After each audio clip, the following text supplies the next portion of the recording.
আজকে ভিন্ন মসজিদে যে বাড়ির পাশে যে সুন্দর নতুন মসজিদ, এই মসজিদ ইফতার দিয়েছে আমার কাজিন হচ্ছেন, সেটা হচ্ছে ইসব ভাই। উনি আমাকে দাওয়াত দিলেন, আমি গেলাম। ওই সাথে আবার আমাদের সেকেন্দারকে দাওয়াত দিয়েছে, সেকেন্দার এসেছিল। নামাজ আবার সেকেন্দার নিজেই ইমামতি করলো। এই মসজিদটা খুবই পরিষ্কার পরিচ্ছন্ন, অনেক উঁচু করে করা, একেবারে নতুন ঝকঝকে তকতকে, অনেক বড়। আর মুসল্লির সংখ্যা অনুযায়ী মসজিদটা নতুন তো অনেক বড়, সেজন্য আরো সুন্দর।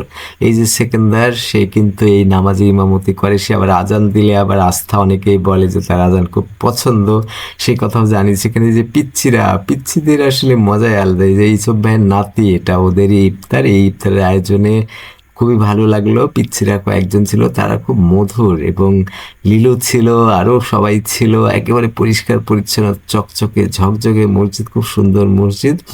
দৌলতপুরে আমার বাড়ির সাথে এই মসজিদ, যদিও আমাদের মজহাব একটু আলাদা। তারপরে এখানে আমরা নামাজ মাঝে মাঝে পড়ি, ভাই আসলে একটু বেশি নামাজ পড়ে। সবকিছু মিলে এই মসজিদটা খুবই অসাধারণ।